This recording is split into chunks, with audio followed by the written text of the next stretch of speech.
And then you're at the end of the book where the writing is still so fucking magical, but still nothing happened. You know what? She's not wrong. I have been known to have unpopular opinions in the past, and my friends just tell me to lower my expectations. Sorry, but that is not something your friends should say to you. Like, if anyone ever says that to you, doesn't matter if it's about books, boyfriends, or jobs, do not listen to them. Don't lower your expectations. Hi guys, and welcome back to a new video on my booktube channel, Books with Leo. And today I'm going to be reacting to negative reviews of some of my favourite books.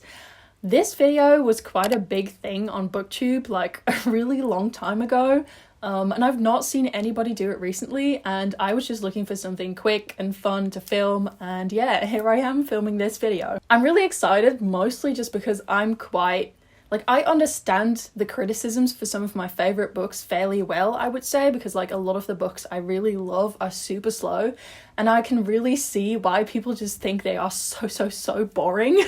So like, I'm totally on board with that. I get it, you know, it's fine. I hope you guys are still looking forward to watching this video, even though this idea is so old. I will link some booktubers down below that have done this before me and that have inspired me. There's like several ones that I've seen, but I'm not like entirely sure off the top of my head who they were.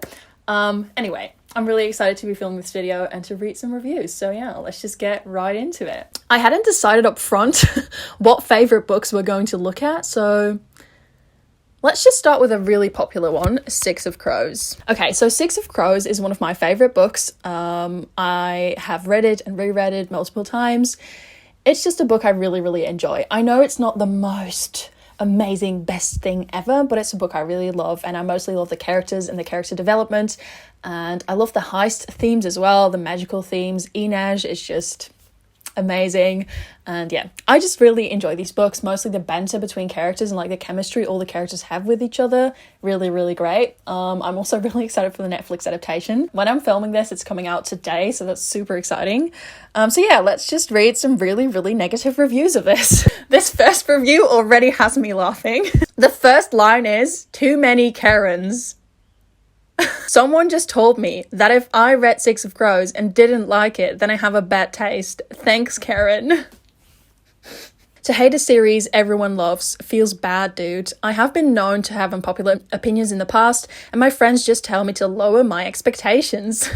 Okay, sorry, but that is not something your friends should say to you. Like, if anyone ever says that to you, doesn't matter if it's about books, boyfriends, or jobs, do not listen to them. Don't lower your expectations. There is not a single thing she likes about Kaz.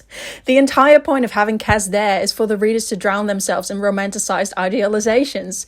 I kind of see that, to be honest. I think a lot of characters in fantasy are very problematic. Like, if you would put them in the real world, we would not like these people because they are so flawed. They are struggling so much. I think because it's a fantasy setting, we look at it differently, and I also think because we do romanticize all these characters, definitely. She thinks Nina is meh. I'm a bit sad about that, I'm not gonna lie. Matthias is not a totally walking stereotype. Broody type, doesn't laugh at jokes, can dull hair, albeit a little longer. Outstandingly handsome, has abs. I've heard a lot more people not liking Matthias lately, and I kind of get that too, because I feel like if he lived in our world, he would be really judgmental. And he would vote for Trump, maybe. So I get that. Maybe he wouldn't, you know, after his whole character arc, maybe he wouldn't, but I get it in the first book especially. She says Wylan, who I forgot was even in the book most of the time, to be honest. Okay, that's enough for this review. It's now going into the plot, and she's mostly upset, I feel like, about how they are teenagers, and I get that. Like, they are pretty young for the things they are going through in the book, so I get that frustration. This was really funny. Okay, the next review says, I loved Ninth House, and now my identity as a Leigh Bardugo book hater has been shattered. At this point, I just love to hate this book. Not only is the plot as dry as a bowl of oatmeal, but the characters are also flat and boring. As dry as a pot of oatmeal. That's really funny. I'm very sorry these people did not love this book as much as I did, but that was very entertaining. Okay, next up, I think we're going to read some reviews of The Night Circus by Erin Morgenstern, which is one of my favourite books ever. I have not ever reread this book, so I should really get to it and reread it, but I just keep sort of putting it off because I want to read The Starless Sea first.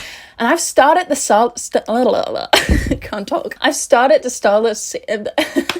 I've started The Starless Sea on multiple occasions, I think 3 times or maybe even 4 times by now.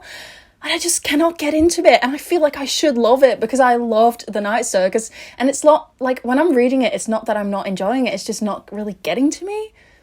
I'm just going to keep trying until I like that book. So yeah, because I loved The Night Circus and it's such a dreamy, wonderful story about love and magicians and circus, and it's just so magical, and I adore it, you know. I cannot not enjoy her second book. Just to give a quick synopsis, it's about a magical circus that just appears and disappears, and it's about 2 magicians in a magical competition in that circus, basically. It's about a lot more, of course, as well, but that's just the very brief synopsis. I'm just going with the first one, which is already really funny to me. She writes, "Nothing happens in this book." And, you know, I have to agree. There's not a lot of things that happened. You know, when you start reading a book and the writing is so magical and you feel like you're in a fairy tale because the author's sentences flow like flower petals in the wind, and then you keep on reading and reading and the writing is still so magical, but also nothing has really happened. And then you're at the end of the book where the writing is still so magical, but still nothing happened. You know what? She's not wrong. And it's literally what I loved about this book, because a lot of times I can be so anxious and there's so much going on in my life and in the world, and books in which not a lot of stuff is going down are so comforting to me. So I get it. So like, that's nice, you know. I love that the story is so slow and that there's sort of nothing happening at the same time, even though there is stuff happening. I'm doing a really bad job of explaining that, but when I was younger, I've always wanted to be a writer, and when I was really young, I would always write stories in which nothing happened and the main character was just happy, you know, she was just living her life, living it up, having a good time. There was nothing wrong, there was no conflict. And I loved writing those types of stories because they were just so comforting to me, and like, they brought me this sort of sense of peace and sense of it will be okay. And so I love when in books not a lot is going on and it's mostly character studies. I really adore that. And I think The Night Circus did that too. And I think that's why a lot of people feel like nothing happened in the book. And it's true, but it's still a really good book, in my opinion. This could be a tagline. The Night Circus, a mind-numbing, overly detailed, tangled mess of plotlessness. That's my new favourite word, plotlessness. Okay, yeah, I get that. So yeah, no, I see all of those reviews and... yeah, they're not wrong. What other book could we look up to see? We're going to look up Nevermoor. The Trials of Morrigan Crow. This is one of my favourite middle grade books. It's so lovely and it's really magical, and it gave me that magical, nostalgic feeling. It's about a girl who's cursed and she gets swooped away to a magical land to go to a magic school, but first she has to go through these magic trials. It's just a lot of fun. But let's see who hated this book. The first review. Nope, the girl gets blamed for the most stupid things ever. This makes the premise completely unbelievable and the book not worth reading. I'm just not really sure what to say to this person because, like, okay, so the main character, Morrigan Crow, she's a cursed child and everybody in her town blames her for literally everything, even though she had nothing to do with it. But that's like sort of the point, you know? She's a cursed child, so they put all of their misery onto her. They're like, that's your fault, even though it's not. That's kind of the point. And what is really funny to me is that they're saying this makes the premise completely unbelievable, as if this book is not already about a magical girl in a magical world. I sound like Britney Spears. Material girl, magical girl. Anyway, it's just funny to me. Like, you always have a sort of sense of suspension of disbelief, right? Going into a fantasy book, especially. So, like, how is that what makes this book unbelievable and not the fact that there are magical girls flying around? I don't know. Anyway, somebody said too silly and whimsical. How can a book be too silly and whimsical? That's so sad. Anyway, I'm moving on because I cannot stand to read these. Okay, we're moving on to a new book. What other book could we do? You know what? To round it off, let's look up a Djèlí Clark book. I discovered Djèlí Clark last year, I think, and I've read 2 of his short stories, and one of them was my absolute favourite, and the other one I did really enjoy, but it wasn't like a mega favourite, and I still have to read like all of his books to find out if there's any more favourites in there. But I do consider him an author I really, really enjoy reading because I just love his writing style. It's so funny, but at the same time, it's really, I don't know, it's so thoughtful, you know? It's all so well thought out fantasy. These people in my building, it's like they're renovating literally every other apartment but mine. We're looking at The Haunting of Tram 015, which is about an alternative Cairo where there's ghosts and stuff and there's a magical government, and it's basically about these 2 agents that are a duo and they're going to look at a haunted tram car. That's literally the premise. And there's like a feminist uprising going on as well. And like every one of those plots sort of intertwines. It's set in a magical Cairo, which is really cool. Okay, 1-star reviews. Underwhelming to say the least, this quasi-steampunk urban fantasy novella is set in a would-be magical ultra-modern early 20th century Cairo. That sentence was a lot to process. Thin characters, an even thinner plot, and a very unconvincing deco Cairo that has no feel of anything beyond unmoored gee whiz. This review is very hard to read. The thing is, it's a novella, so it's not as developed as a full-length novel, I think, but at the same time, I really did not feel that way. I felt like it was so well developed, like I literally said that a few seconds ago. But yeah, I guess like we each have our own reading tastes, and that's fine, and I think we should definitely respect that as readers. Like, imagine judging people because they hate, well, if they really hate your favourite book, but if they just dislike it, like, there's no harm in that. And even if they hate it, if they say they hate it, like, hate is a strong word, but I don't know, I feel like we should all be able to have our own reading tastes and to be able to express those freely, as long as they're not harmful. I think we should be able to each enjoy different types of books, and I think that's fine, and I think that's what makes us beautiful as readers, you know, that we all like different things.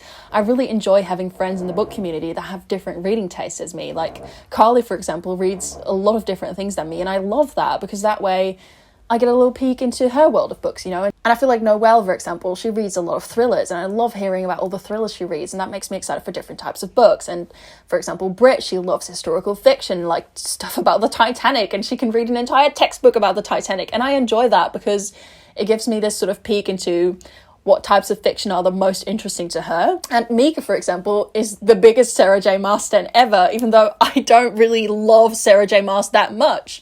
But, like, we enjoy having those discussions together, I think. And I think that's also why it's so intriguing to me to read these reviews. Anyway, there's just a lot of people that rated it 1 star without talking about it. One person said, I just can't get into this. I have read 40% and it just feels like a textbook half the time.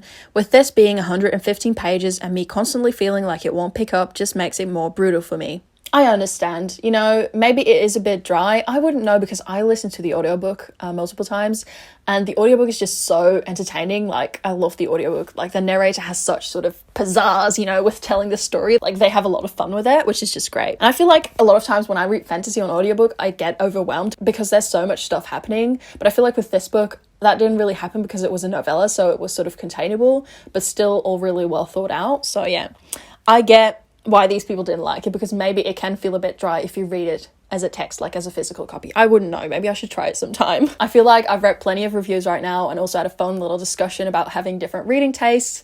And yeah, I'm just really curious if you guys ever had any friends that had like such a different view on a book you absolutely loved. Let me know in the comments down below. I'd love to chat about that. And yeah, I hope you enjoyed this video, and thank you so much for watching and being here. Hope you have a lovely day, and I'll see you in my next one. Bye!